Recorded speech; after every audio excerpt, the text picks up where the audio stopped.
speak to us. Thank you, John, for being Yeah, thank you. Thanks. Am I on upstairs, James? All right, good.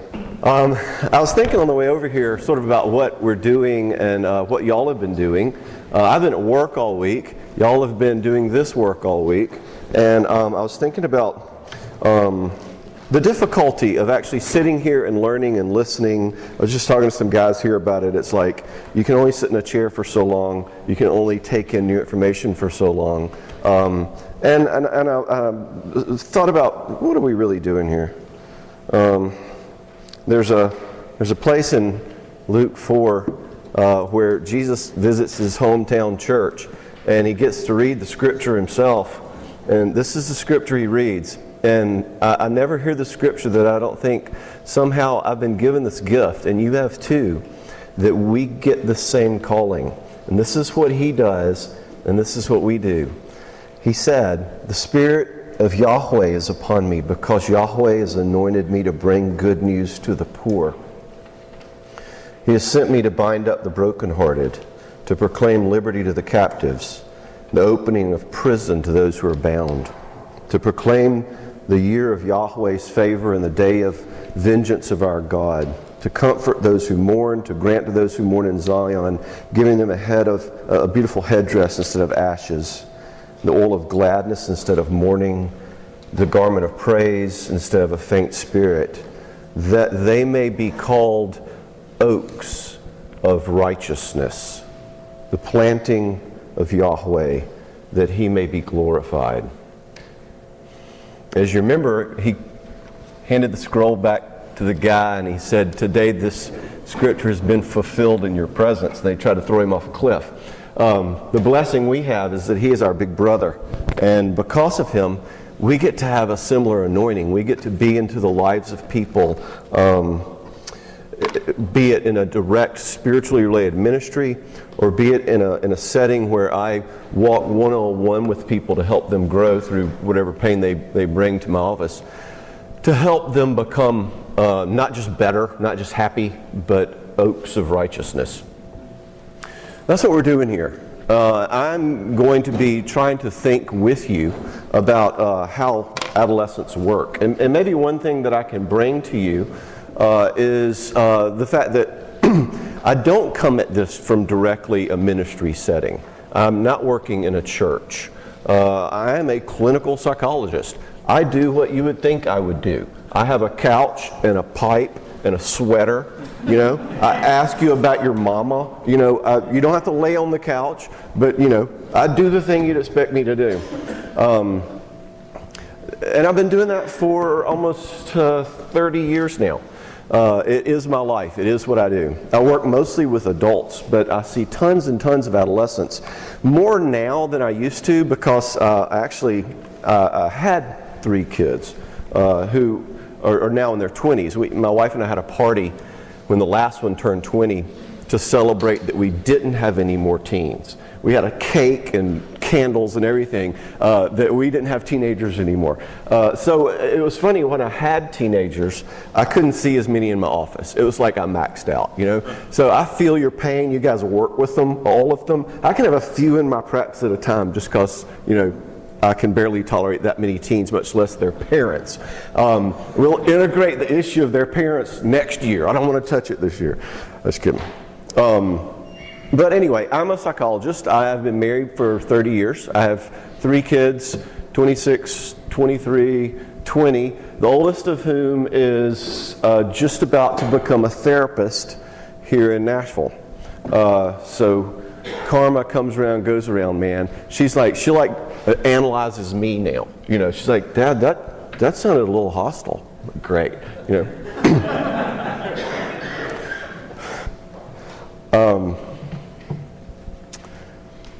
Let's see.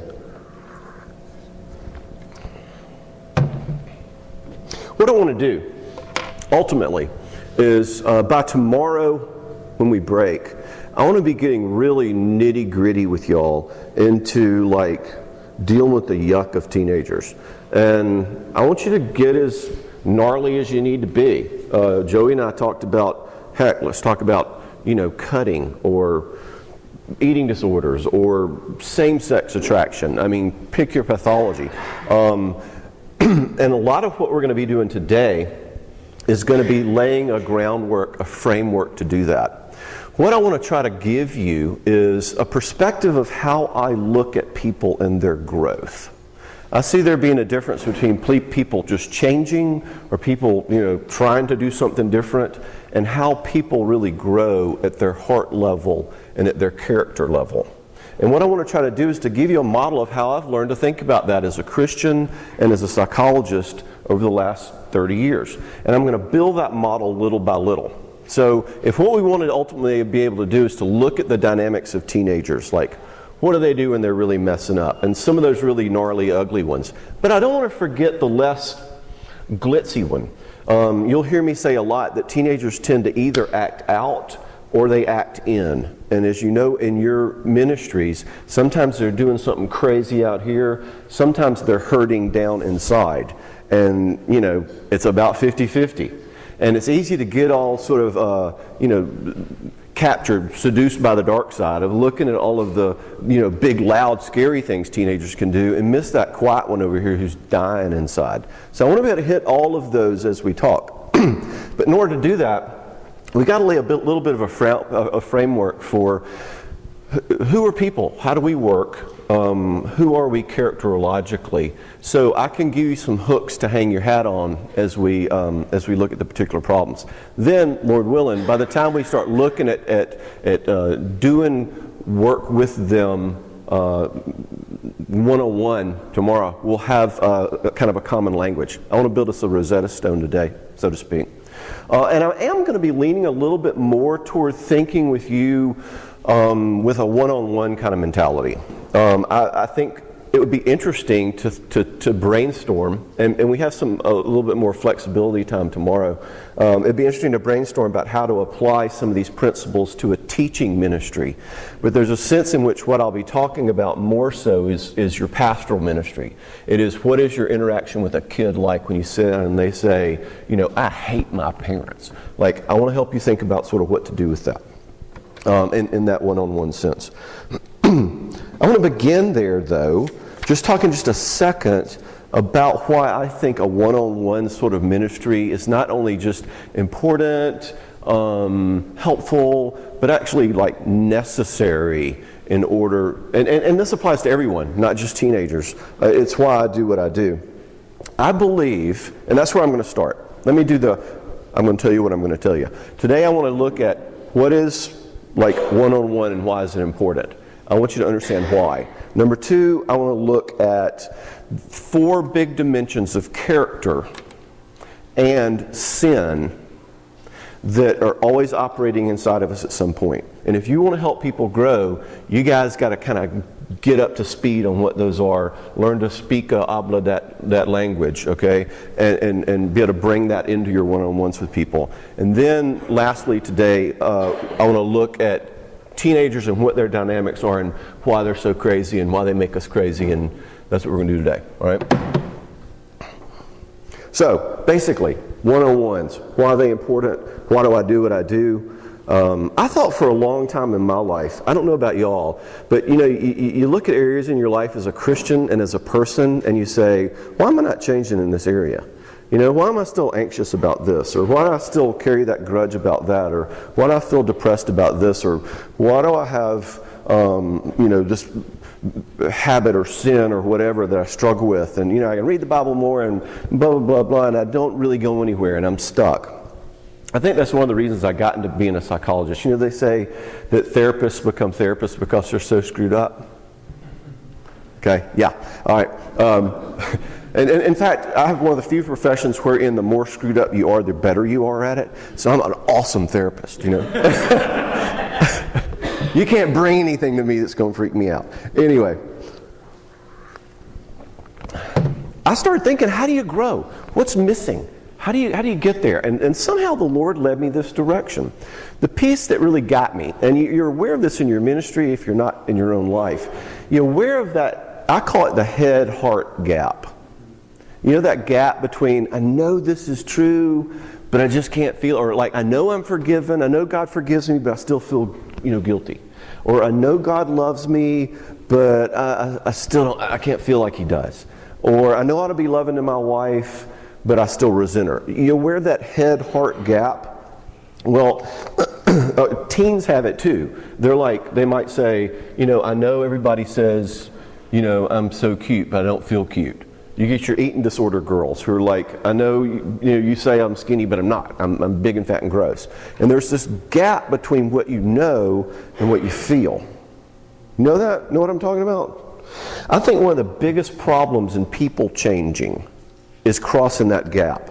Because you can know something all day long, and you can teach grace and truth and obedience all day long, and you should. But all of us have at least one area where you have that head-heart gap. Something that you know that doesn't get down to changing your behavior or doesn't get down to changing your feelings. If you don't know what that one is for you, then ask your spouse or your roommate if you're not married. They will be glad to help you out there. Now, some people respond to this head-heart gap by saying, well, what you feel, feelings and all that jazz, that's not important anyway. Remember the old Campus Crusade train, with the engine and the boxcar or whatever and the caboose, fact, faith, and feelings, remember? And feelings were the caboose. Well, everybody knows that a train can do just fine without a caboose, right? And that was kind of the point. Problem is that if you live that way, and if you sort of tell people what you feel isn't important, you still just need to do this, you sort of need to willpower it, doesn't matter how you feel, just go there. People end up with one of two options. One is the feelings will ultimately win. We'll talk a lot tomorrow about how powerful emotion is in actually affecting people's behavior, and so we got to address it. You can't turn your back on that snake. What happens is people have this tide of a feeling that's like this anxiety that won't go away. And they keep saying, be anxious for nothing. And I know I should trust God. But that anxiety is still there. Or this temptation to do this thing, and I'm going to resist it, and I'm going to grit my teeth. And the feeling is still there, and their willpower doesn't hold. And so they sin, or they continue to struggle, and then they feel terrible. And then they, sort of take that 1 John 1:9 bath, I'm going to confess my sins because he's faithful and just to forgive my sins and cleanse me all in righteousness, and I'm never going to do it again, and we're back to square one again. And some people call that the Christian life, And if you completely neglect the emotional part, you can end up sort of leaving people real stuck in that. The other option is people will just learn to kind of become super rigid and cut off emotion altogether and make their faith something much more academic. We Presbyterians do that sometimes.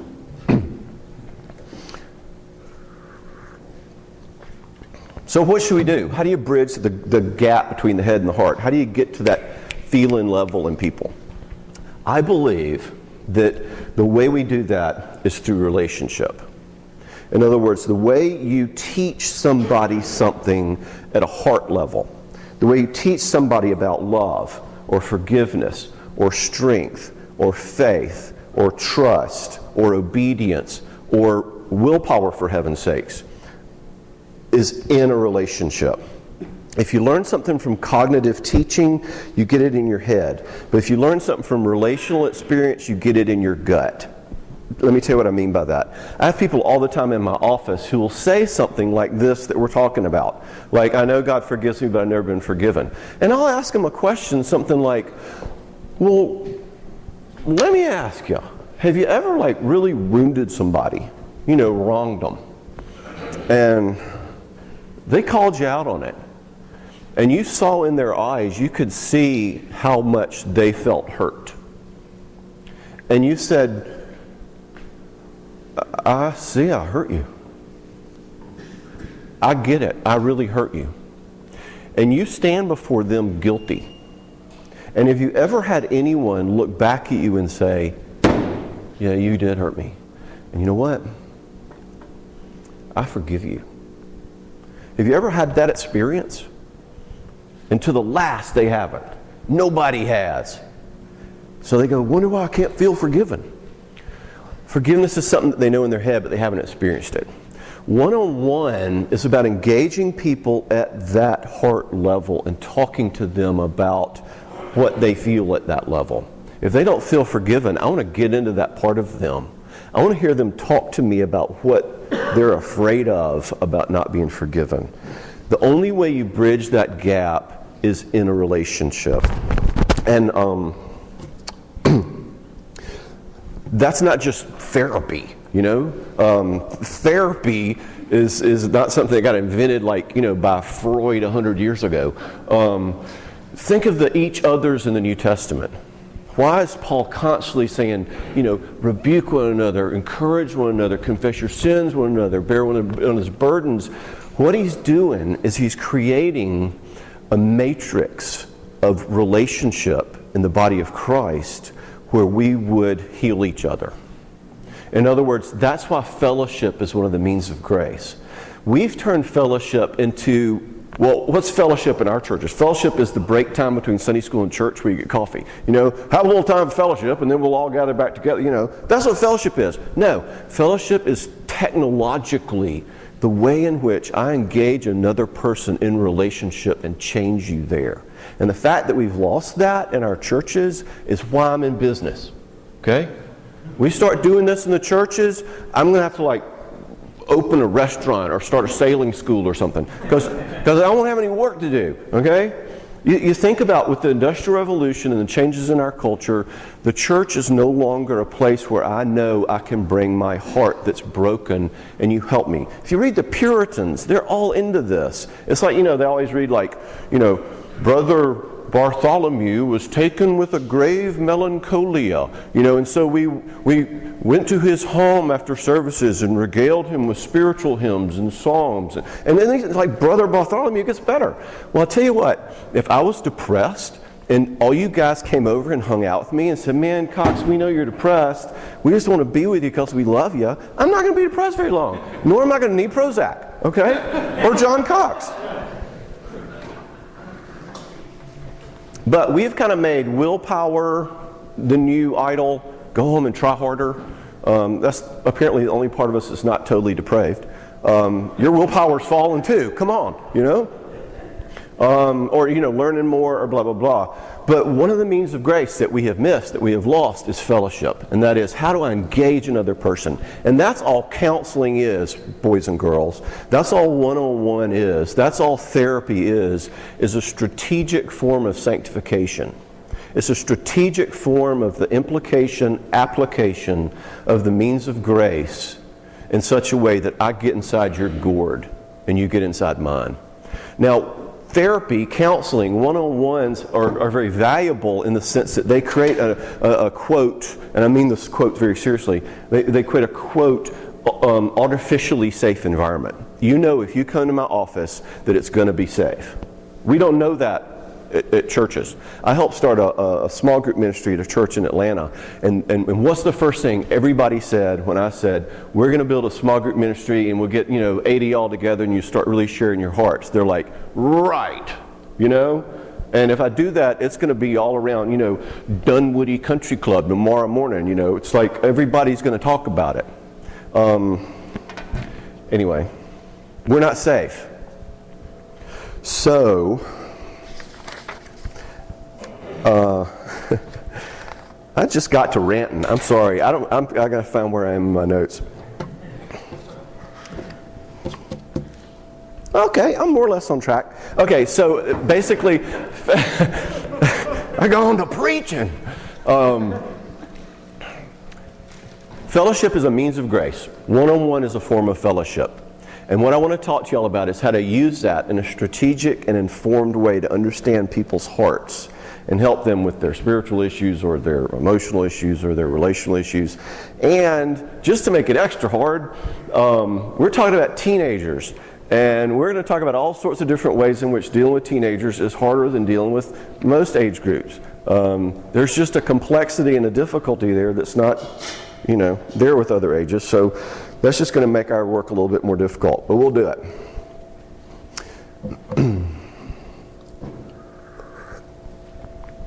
All right, that's my apologetic for one-on-one. Do you feel apologized to? Let's move on. Why do people want to talk to us? When somebody comes to talk to you, you sit down with a kid and they actually want to talk to you, or when somebody comes to my office, why do they want to talk to us? I would say that they don't feel heard by anybody else. Because they don't feel heard by anybody else. Cool. I'd say it's either because they trust us or they've got a problem that's so overwhelming they have to go to somebody. Okay, good. All right, so on the one hand, they're coming to us because hopefully we will listen to them or we will be trustworthy. But the second part is the bottom line, and that is they got a problem. I don't want to go too fast for you. People come to talk to us primarily because they got a problem. And I say that because nobody ever comes to pastors or therapists or counselors or mentors or leaders for kicks. You know? I mean, nobody ever comes to me and says, yeah, I just want to some heart growth, doc. You know? I want to become like a fuller, more whole person, like more in the image of God. That'd be cool. People come to us because they got an owie.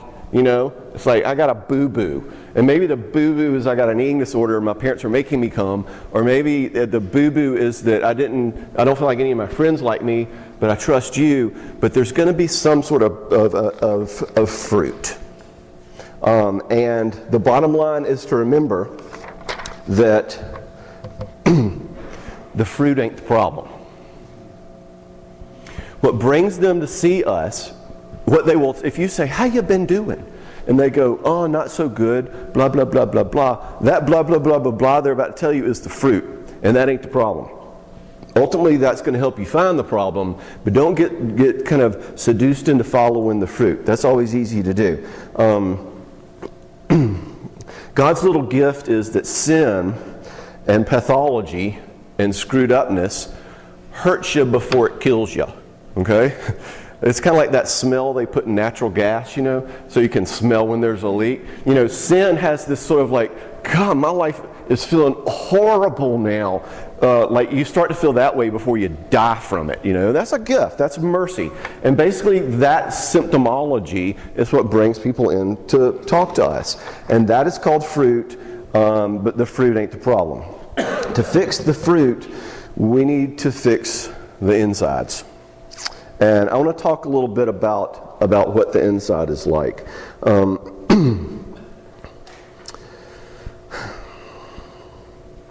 One of the little sayings I have is that a lame counselor asks, what happened to this person? A good counselor asks, who is this person that this happened to? Okay? In other words, it's really easy as a counselor for people say, her parents just got a divorce. And you go, oh my gosh, I'm working with a recovery from divorce case. No, you're not. You don't know what you're working with. The question is not what happened to this person. The question is who is this person that it happened to. And what I want to talk about is that character. What I want to talk about is what's underneath. What I want to talk about is the way that God made us to be that can go wrong, that can produce the fruit. All right? I call this a character perspective.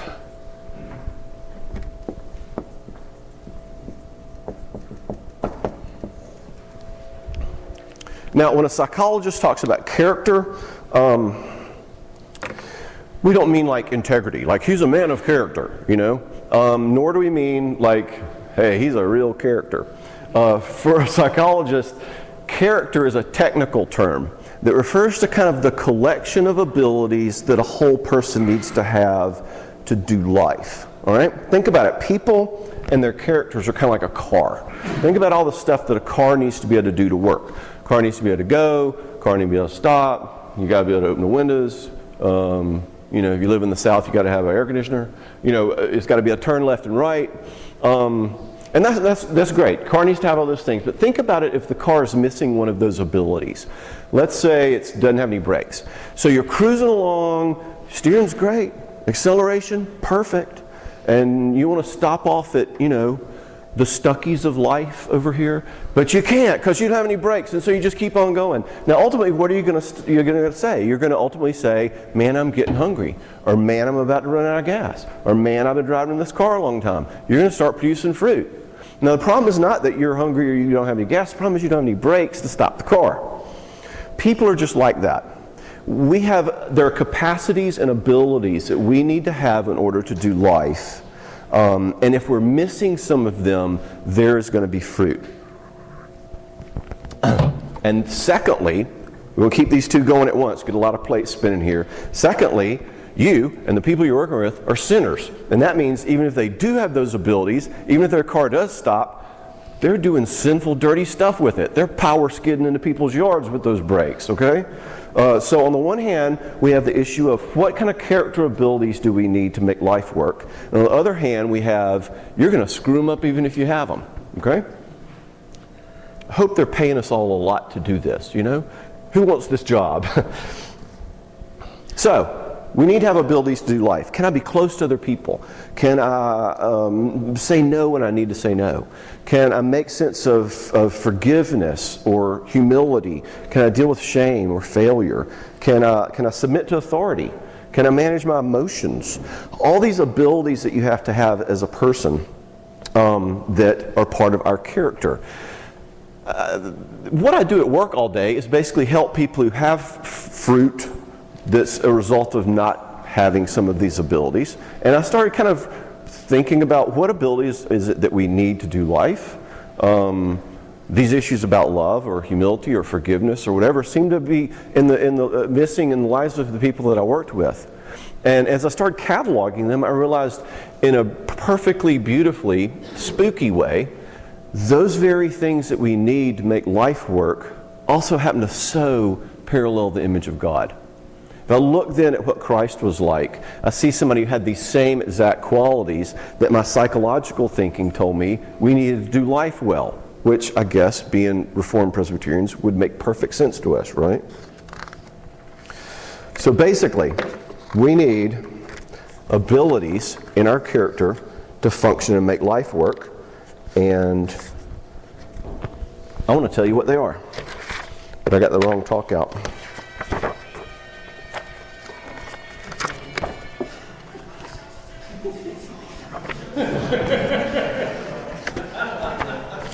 This is a little break time. Y'all want to get up and dance? Stretch your legs a little bit. All right.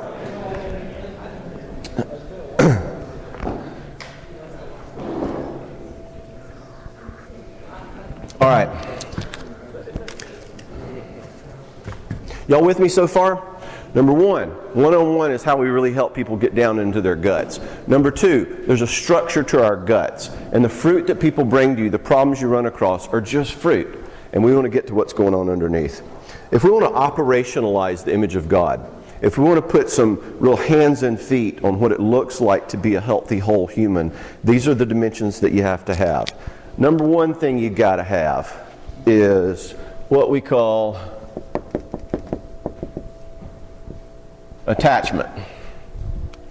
God made us in such a way that you can have everything, but if you don't have love, you ain't got nothing. All right? The first character ability we have to develop, that we have to be given, that we have to be shown, has to do with love and being known, the ability to feel it when someone loves me back, the security, the freedom to be a true self, to be really me. Okay? Think about it. Who you really are. True you. Warts and all. What you feel about your life, your sins, your gifts, your needs, your vulnerabilities. Okay? John, you know who you are. Attachment means that starting early on in my life, I have relationships in which people can see real me. And maybe they'll need to set limits. Maybe there'll be consequences from my choices. But I feel and experience that connection with them, that they get me and love me and it's okay to be me. That is a core question we have. One of the ways you can formulate how people tick inside is that everybody is walking around with these core questions. And one of those questions is, do you really want me? All right? Basically, God created us like this. Your heart is like a plant. And to the degree that that plant gets the ingredients that it needs to grow, water, sunlight, Miracle-Gro, whatever, that plant's going to do okay. The problem is this. Because of sin and because of fear, we tend to take parts of our heart and hide them away. And it's like taking that plant and putting it in a closet. In other words, it lives, to use biblical metaphors, it lives in the darkness rather than the light. So those hidden parts of us now live in the darkness. Now, how does a plant do when it lives in the darkness? It isn't getting the ingredients it needs. And so it withers and it gets worse. And that's the human heart. Now, do you see the double bind that everybody you ever work with will be in? That is this. The only way I'm ever going to grow or I'm ever going to heal is to take my plant out of the darkness and bring it into the light. But because of fear, because of shame, because I'm afraid you're going to reject me or hurt me, because I want to be a good spin doctor, whatever, what am I never, ever, ever, ever, ever, ever, ever going to do with that plant? Bring it out of the darkness and put it in the light.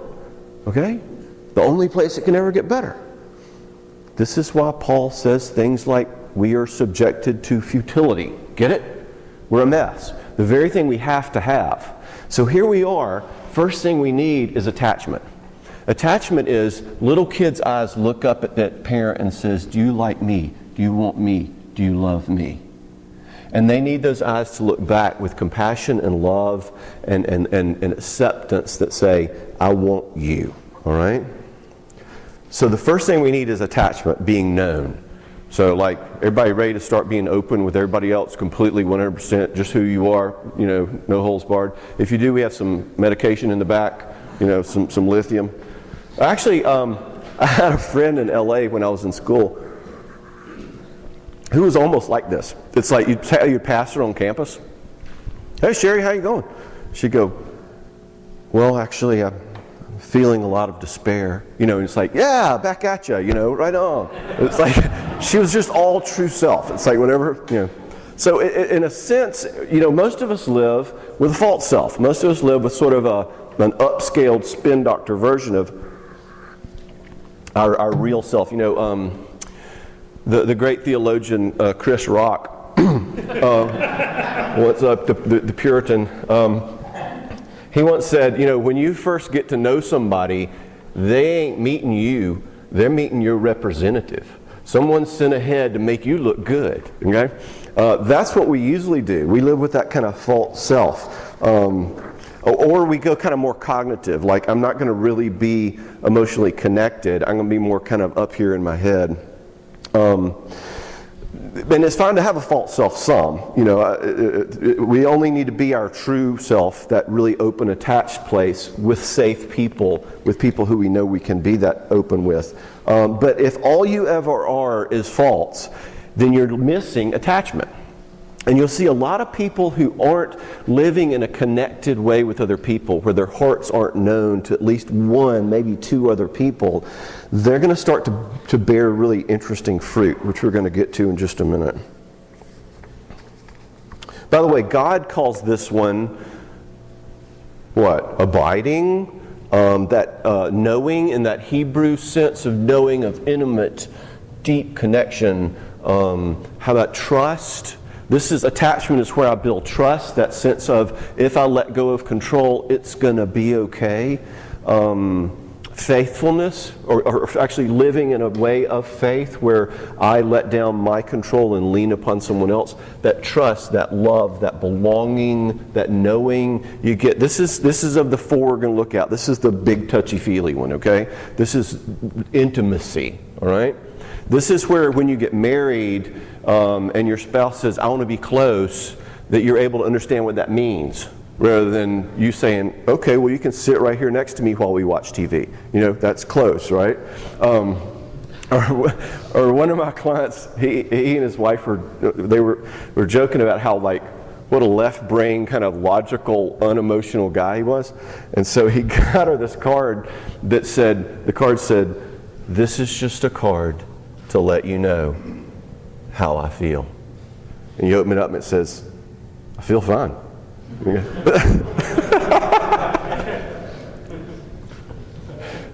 Anyway, we were created, incidentally, to be naked and not ashamed. In other words, attachment is where we belong. It is our deepest core. Naked, completely known, completely open, completely bare, and not ashamed. In other words, you like it. You see real me, and it makes our relationship better. Now, a piece of comfort for you all, we are bound back for that again one day, okay? In other words, we are promised that one day we will be at a place where get the word, the knowledge of God, that Hebrew intimate, face-to-face, eye-to-eye, breath-to-breath connection with God will cover the earth as the waters cover the sea. And no one will say anymore to his brother, "Know Yahweh," for everyone will know him. What we're told about heaven is it's attachmentville, okay? Now, to the degree that you or the people you're working with in your ministry are lacking places where they feel safe, then there's going to be fruit. Number one cause of bad fruit is disconnection from love. Some part of me that lives in the darkness, that lives in secret, that nobody knows about, is going to get worse. But the good news is this, the opposite's also true. And I don't even know exactly why it is. But if I create an environment with this person that's safe enough where they can start telling me their heart, where they can start bringing it out of the darkness and into the light, for some reason, I do not understand, God made us in such a way that broken, wounded, sinful, destructive, alone parts of us get better when they get attached. Go figure. I've been doing this for 30 years and I don't know why. I just know that it's not good for the man to be alone. I have seen over and over and over again, and this is one of the reasons that one-on-one works, we alluded to earlier, is that when someone starts telling the truth, nothing will ever get better in you or anyone else that's kept in secret. Someone else needs to know about it. A person with skin on. It's the only way to change it. So you can get so much value. People always ask, counselors ask me, okay, so someone brings their problem to you and they're sitting there, hurting. What are you supposed to do then? I'm like, well, you've done half of it already. If you've created an environment that's safe enough for them to come and bring their hearts out of the darkness and into the light to you that much, then God is at work.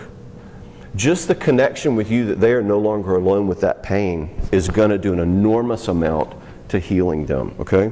So attachment is huge. Not only developmentally growing up we need it, but it's going to be a huge piece of understanding what might be missing for people. When we struggle here, let's look at this. When we have problems with attachment, what kind of things do we start to see? Well, usually when we have a trouble in any of these areas, we go one of two directions. This one you go three, though. Y'all tell me, what do you think? If I don't feel secure and loved and connected, what sort of symptoms might I start to show? Isolation? Where are you? Good. Cool. Good. Yeah. In other words, I'm going to pull away from connection. I'm going to give up on it. One direction you can go, in other words, is some people just give up on connection and get isolated. That can be kind of the whole, all that touchy-feely stuff. That's the West Coast hot tub stuff. I don't want to hear about that. If you want that, man, go watch Oprah or something. That's the people who sort of blow off emotion, like, go join a group therapy or something, man. This is in your teen groups. This is going to be like the cool kids. The quarterback, the head cheerleader, the kid who doesn't need anything. They got it together, all right? And they're sometimes hard to get through because they're basically saying, I don't need that attachment stuff. Yes, sir. Would you have a lot of shallow relationships but not very many deep ones? Yeah, okay, good. In other words, I'm going to think about all the levels of intimacy we can live at. There's this sort of like, hey, how's it going? Good to see you. That kind of superficial news, sports, and weather, but they never go down deep. That go down deep place is what attachment is. If all your relationships are sort of news, sports, and weather, then you're going to be well informed, but you're going to be very alone. Okay? Yes, sir. I say defensive. Defensive, like in what sense? Like always having we'll just just having to stand up for yourself, so you don't feel so bad about yourself. Kind of creating a wall, kind of a guard up all the time. Oh, good. All right. So these are people who are kind of steering clear of intimacy and connection. What might the opposite of that be? Because we tend to go one of two opposite directions. What's the other alternative? They're going to act really needy. Needy, exactly. So basically it's like if I have attachment problems and I'm not really feeling connected or like who I am is loved or you would like me, I'm going to go the other direction, which is like I'm going to become needy Nelly. You know, I'm going to be sitting up here kind of like reading y'all's faces like, were they liking it? I don't know. I can't tell if they're liking it or not. You know, I'm going to feel real insecure all the time. You know these kids who you talk to, and they're the ones who are always afraid they're rejected and that people don't like them and you know, insecure. This is like a wife who was in my office this week, and it's like everything her husband did, she was like hyper vigilant. She'd go like, what did that look mean? You know, she was constantly kind of on guard for what he might do.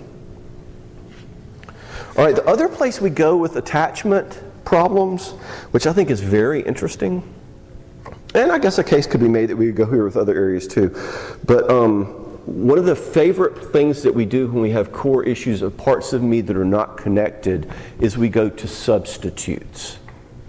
And what I mean by that is God created us to be connected to Him and to one another in real relationship. Get it? Now, if you don't get that, you still got a problem. God made you innately to be a connector. And so you're gonna connect to something. If it's not a person, and if it's not your Lord, it's gonna be some thing. And this is where we get the holics. In other words, a lot of times when you have addictions, holics, affairs, pornography, alcohol, shopaholic, workoutaholic, 4.0aholic. It's due to a deficit here. In other words, lust doesn't mean something sexual. Lust is connection to a thing. And when you're dealing with kids who are bringing in issues of, you know, an addiction or a substance abuse, or, you know, they're into porn or whatever like that, one of the things I want you to think about is, remember what we said, the fruit ain't the problem. Why is this person connecting to a thing?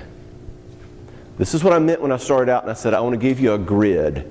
I want to give you a way to think about the symptoms that are going to be coming into your life that's beyond like, well, you know, you shouldn't do, you know, drugs. I want you to start thinking about what is this kid maybe missing? Because if they have no attachment and they have no real connection relationally, then the things in life are going to feel really nice and really safe and are going to be a real nice fulfillment for a while. Okay, and so they're going to jump right on that. Does that make sense? So 3 places you can go with attachment problems. You can become needy Nelly, I got to get it, I got to get it, I got to get it, I got to get it. Or you're going to become blow it off. What's all that connection junk about? By the way, what happens when those two people meet? They get married. Okay? In other words, one's like, I don't care about feelings, and I surely don't care about yours. And she's like, really? Well, I don't care about anybody's feelings but yours either, and I don't care about my own, so, you know, we ought to get married, you know. That's match made in heaven. Anyway, the other direction is the substitutes. All right? Dr. Cox. Yes, sir. With the needy and insecure, one other way I've seen that is sort of the emotional diarrhea. I tell Yeah. necessarily Good. I'm looking for your attention, but whether you want it or not, I'm going to tell you all the deep dark secrets of my heart. Good, exactly. That's a good one. Y'all get that one? In other words, what this person is missing is going to be our second category, which we're not ready to go to quite yet, but they have lots of attachment. They're all over the place with attachment. What they don't have is any set of boundaries. In other words, any structure. Like, maybe I ought to shut up now, you know? All right, but let's don't go to boundaries yet, because we got to finish up one other thing with attachment. And that is sin. I wish I could do a whole, talk with y'all on just some of the thinking I've done on sin, but I want to give it to you. As just Joey said, I'm an expert on sin. I was given an honorary doctorate, actually, just from my personal experience in the matter. But I think sin's sort of like the weather. You know, everybody talks about it, but nobody does anything about it. Basically, what we do is we say, you shouldn't sin. That's kind of as sophisticated as we get to really stopping it, you know. So I'm thinking, hey, Cox, you're a shrink. You're trying to figure out, you know, what are the dynamics of sin? What's it about? And I want to share with y'all some of the ways I've thought about it, and we can talk more about it in the morning. With, you know, we have a lot of open free time tomorrow, and we can just kind of go back and forth. But my model is this. And actually, I can't take credit for it, this particular way of looking at sin. I got a hand credit to Satan, because he's the one who actually originally said it. Remember what he told Eve about the fruit? He said, when you eat it, you will what? Be like God. And I started thinking about sin. And just like there are 4 categories of character issues that we need, there are kind of 4 ways in which sin is about trying to take something that belongs only to God. In other words, only God has everything. Only God controls everything. Only God is just judge. Only God is self-sufficient. And I think if you want to get down into the noggin of sin, like what makes it fun, why people do it, it has something to do with the ways in which we try to take that which belongs only to God. All right? And there are 4 ways in which we do that. And under attachment, since attachment is about need, attachment is about getting what I want, attachment is about belonging, it's about getting fulfilled in some way. I think the sin here, attachment-related sins, are sins of what I call taking. Think about how many sins, and I'm telling you all this because I want you to start thinking about sin at an underneath level, like what makes it work. Think about all the sins that are about taking. Name some. What's a taking sin? Theft. Theft's no-brainer, exactly. Anger in what way? You're stealing someone's joy. Gossip. Yeah. You're stealing from someone else's pleasure. You know that it's like gossip is by using someone else's misfortune, I get to take that I'm in the cool kids club. Can you believe about that over there? By the way, given what I was saying about your plant being in the darkness because we're afraid of shame, because we don't want anybody to see us, rather than the light, does that make sense why Paul might put gossip where he does in the New Testament? You know, he's always saying things like, you know, the following will never see the kingdom of heaven, like, you know, murderers and like torturers and like killers and stealers and gossips and, you know, knife throwers and, you know, grenade makers. And it's like all these horrible giant sins, and gossips are right in the middle of it. Gossip makes sure I never will tell you the truth about me. So guess what? Gossip makes sure I will never grow. Gossip makes sure I stay alone. Gossip makes sure I will never become Christ-like. That's why it's right up there with the biggies. But I'm on my soapbox again. Other taken sins. Lying. Lying? Good, yeah. Well, actually not good, but good example. Yeah. Sexual immorality. Exactly. Lust is a great taking sin. It's like in mind or in deed, I'm going to take this. Get it? I want you to start, as you think about sin, I want you to start thinking about sort of where they fall in regard to that. How about envy, covetousness, core? All right? That's why I think that, you know, like Paul in a sense, and I think Schaeffer used to say this too, that all sin could be boiled down to covetousness. I'm just giving you a psychological version of that same thing. It's all trying to take that which belongs to God. Okay? You remember Silence of the Lambs? What does he do, Clarice? Remember? He covets. You remember? Okay.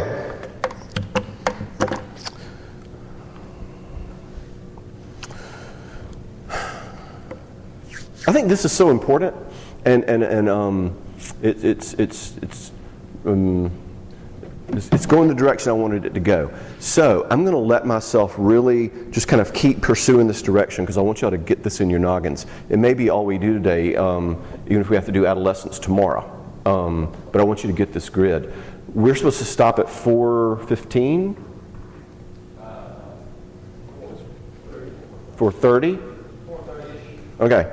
Then let's do boundaries and then we'll take our break. Y'all game? Okay, good. Y'all are doing good. I know all y'all have done is sit here and listen for a week, but you're hanging in there. Okay, boundaries. When you're babies, you're growing up, all you do is attach. You know, you're a baby and you lay there and somebody goo-goos at you and plays with you and looks in your eyes and takes care of you and there's all that oneness. But then you become a toddler and pretty soon all that oneness and bonding starts to get a little boring and you start to, learn to walk and to crawl and you notice there's a whole cabinet full of pots and pans over there and there's some really interesting cleaning products in that cabinet I want to try and all of a sudden you start being a little troublemaker, And what are their favorite words? No, mine, me. By the way, pause. You who work with teenagers, what other developmental stage does this remind you of? Okay? One of the things we'll be talking about as we talk more about adolescence is don't tell them I told you this, but the dynamics psychologically for a toddler are very, very, very similar to the dynamics psychologically for a teenager. Okay? They're kind of trying to do the same thing. Only like instead of having a big wheel, the teenager has like a 450 pickup truck, all right? Anyway, so we start asking, who am I? I'm not just saying, ooh, I want to be close to you, I want to be connected and accepted. This is, who am I? Like, I'm different than you. I want to say no to you. I have different mind than you.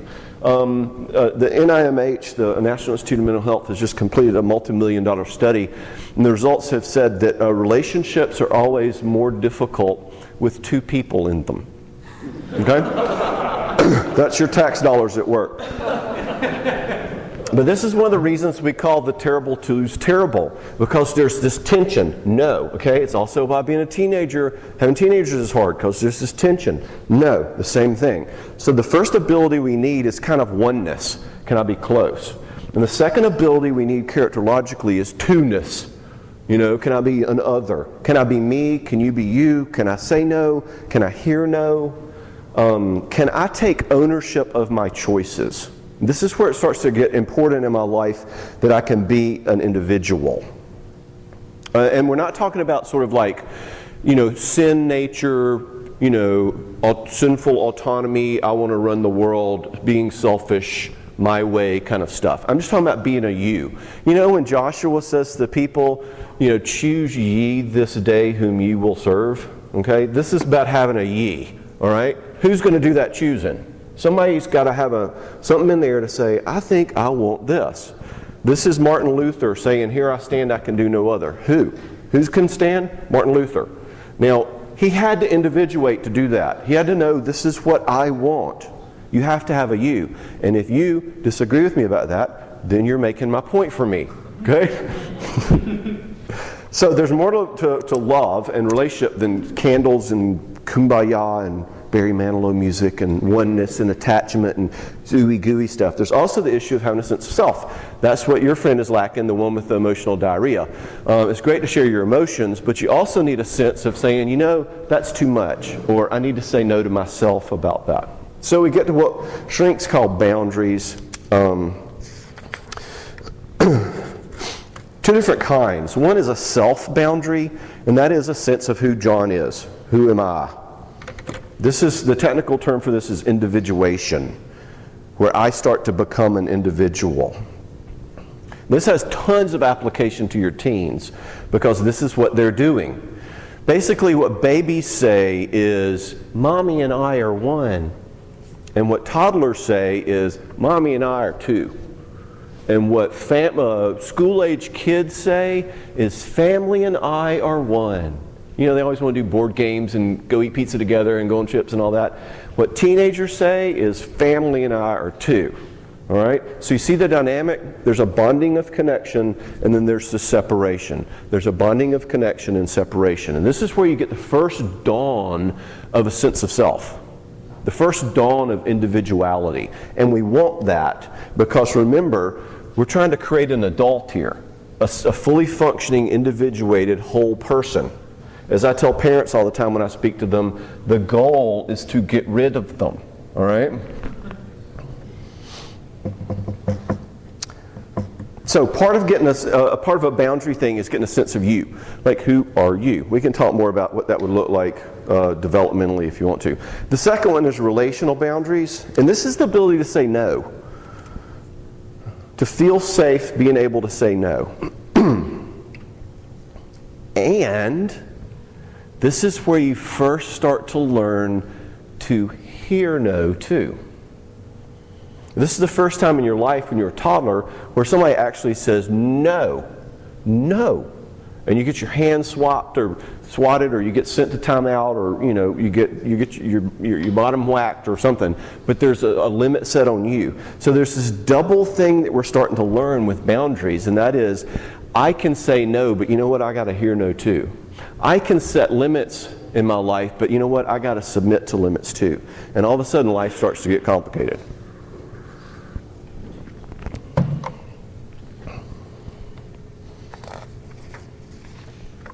This is where we learn to not be a doormat with relational boundaries.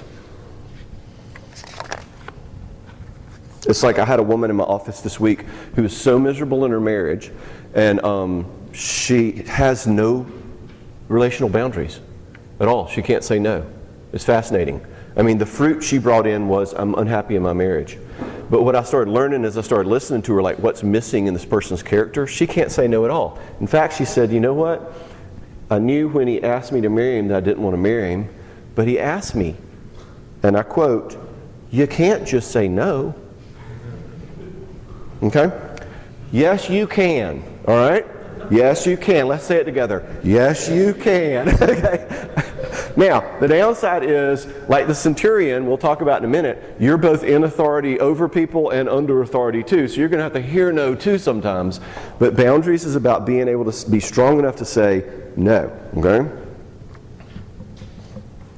So, teenagers get a real mixed message with this. Because on the one hand, they have parents who are saying, why don't you just do what you're told?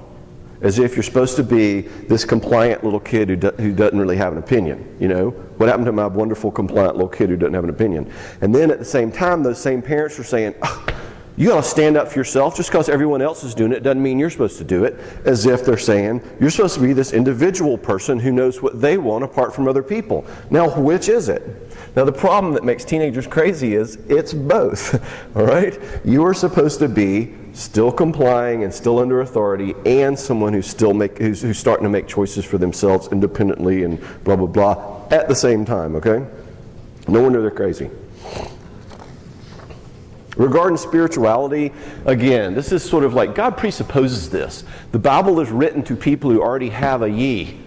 The Bible is written to people who already apparently have a sense of stewardship, a sense of the ability to be steadfast. This is choose ye this day. This is the ability to be obedient. This is the ability to say yes to what is good and no to what is evil. All right? It's kind of the backdrop of Christian behavior. Without it, we show lack of commitment. Without it, you see sort of a half-dry spirituality, a Christian front. You talk to people who are afraid to share the gospel. Tons of times, this is why. They don't have an identity boundary. Hey, this is me. This is what I believe. They're like, I don't know, I feel kind of embarrassed sharing the gospel. You just walk up to somebody and start talking about Jesus, they'll think you're kooky or something. Who cares what they think? If you have a sense of you, this is you. A lot of times that kind of shame that makes us hide our faith comes from the inability to have a good set of me. All right? Get it? Fruit comes from underneath. All right, so what can go wrong here? We already alluded to it. One is you can have too little sense of self, and that is where you just are a chameleon. I saw an interview with Glenn Close once where she said she used to be a people-pleasing machine. She learned to see and learn what people wanted and give it to them. That was her life. God, I see so many people like that. Southerners are like that. all right? You're going to have teenagers who are like that, and what's that going to start to do to them inside? If they live as a people-pleasing machine all the time, what do you think kind of fruit might that produce? Just take some guesses. Exactly. Anxiety is a huge one because this person's constantly vigilant. Do you like me? Do you like me? Do you like me? See how this dovetails with attachment up here? I want to be whatever you want, so you'll attach to me. Okay? Don't want you to not like me. Any other thoughts about what it might produce? Resentment. Yes, kind of an anger thing. Ultimately, if they get angry, they're getting healthier, frankly, if the chameleons get angry. How does this relate to, like Ed Welch says on the fear of man? Like, people big, guys small. Yeah, exactly. Fear of man. Right. So in other words, it's sort of a people-pleasing, I want to be what you want me to be, not be myself kind of a mentality. Exactly. Right. Now, the best cure for it, ironically, is to get a sense that really who I am, not the chameleon, me, is attached to and loved and connected to. It's a great thing you can start to offer in that one-on-one. What's the other direction you can go if you have boundary problems, though? Either have too little sense of me or... Right, too much sense of me. All right, and this is like, we were talking about individuation, that getting a sense of me. Well, what happens to individuation when it hits sin? Here's this adolescent who should be getting a sense of self, but you take their sin nature into it, or you take maybe some injuries in their family into it, and what you got is rebellion. It's like, in your face, this is who I am, my way or the highway. Okay? So again, what happens when these two people meet? The chameleon meets the my way or the highway guy. It's love at first sight again, you know? Welcome to every marriage. The sin here, what do we try to take from God about boundaries? I think it's sins that relate to control. And this might touch more accurately your anger example over here. Dude who was talking about being angry is a taking sin. Actually, think about all the sins we do that are about controlling someone else. Anger's one of them. Anger's kind of a terrorist tactic. It's like I hear people say, "Oh, I wouldn't want to say that. He'll blow up." You know that one? Okay. In other words, do what I say and nobody dies. You know. What are some other ways in which we control sins? Manipulation. Good. What are ways we manipulate? Ignoring, silent treatment?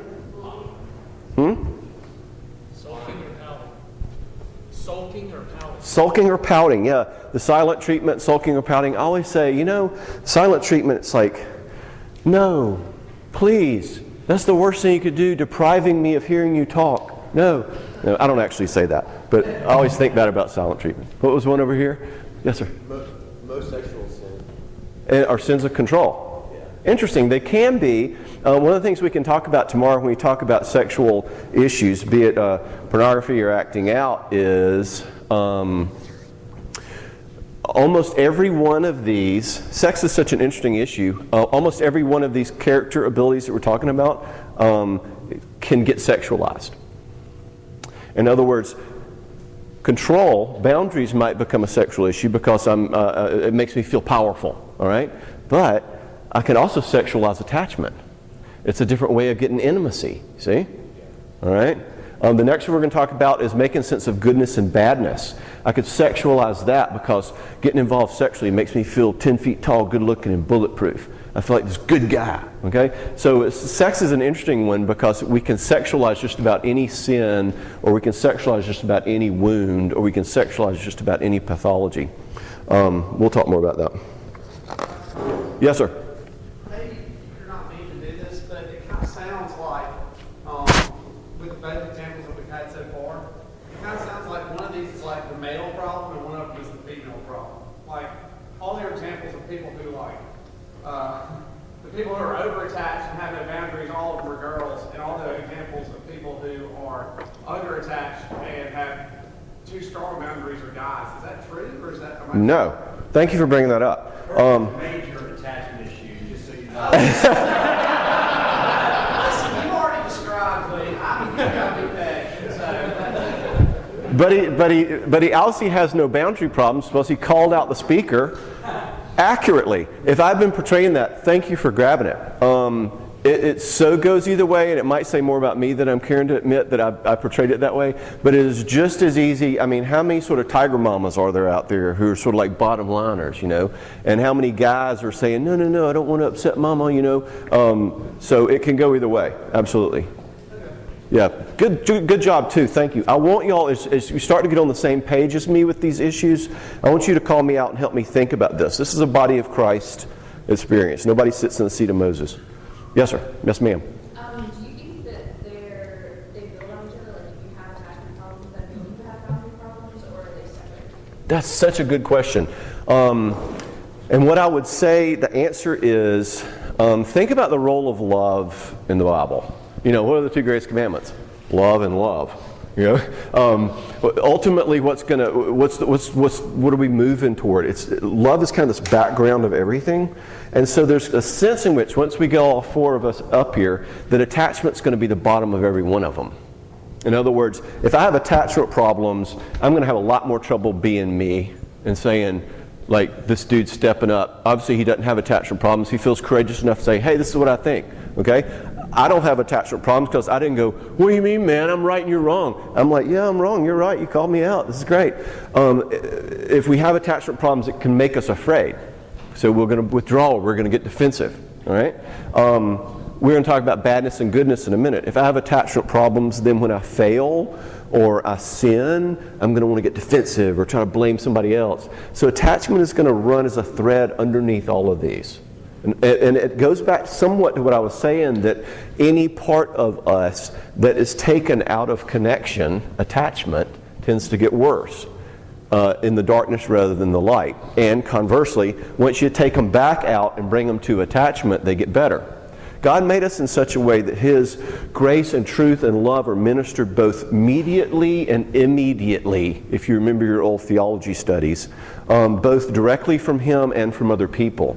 And that connection with other people where we mediate, where we are stewards of the manifold grace of God, as Peter says, where we are bringing His goodies to people, that's that attachment that's going to fix them. So yes.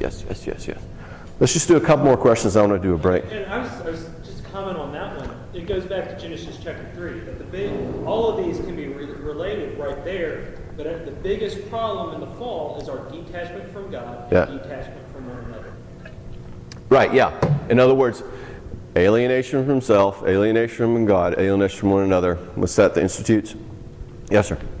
So back to the controls, is that also Yeah. the eating disorder? Does that kind of lock up in that one? Or? Okay, you guys are good. All right. And eating disorder either way, either, going one way or the other, trying to control it on either side, either eating too much or eating not eating at all. Yeah. Okay. You're on the right track, but I want you to go bigger than that. Remember what I said to Kirk of the Hills? Christ the King? Yeah, John. John? What I said to John about the sexualization issue, that everything can get sexualized. Well, there's a sense in which by the time we get to where we want to get to tomorrow, which we probably won't, but by the time we get there, the way I want you thinking about a symptom, what you just named is a symptom, what he just named is a symptom. And let's take eating disorder. Now, an eating disorder is a fruit, right? Now, I want to know not what happened to this person, but who is this person it happened to, remember? So I'm going to start wanting to get to know this person.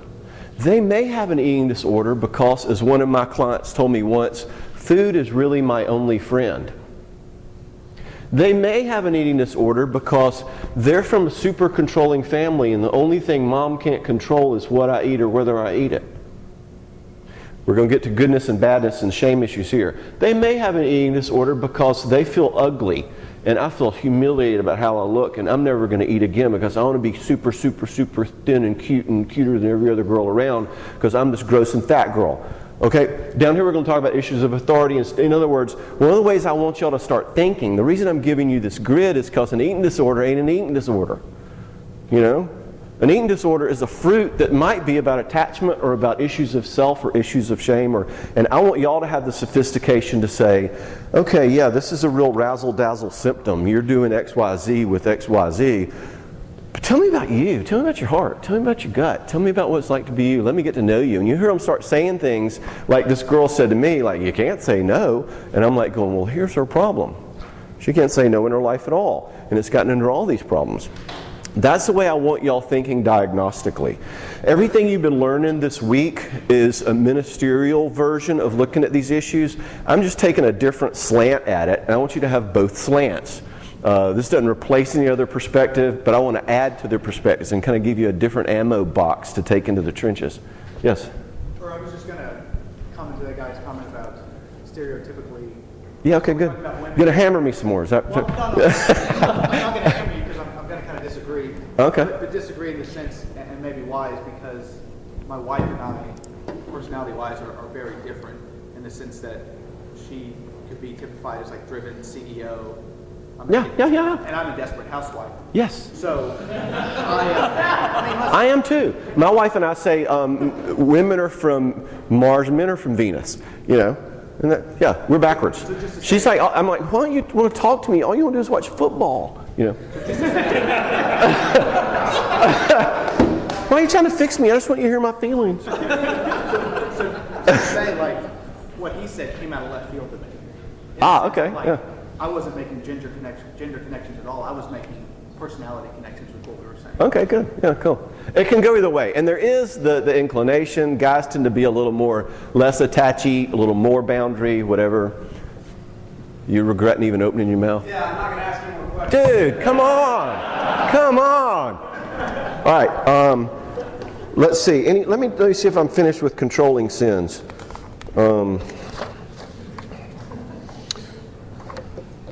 No, that's good. All right, let's take a break there. How long is a break around here? 15, 10 minutes. I'm going to be controlling. Be back at 35 past.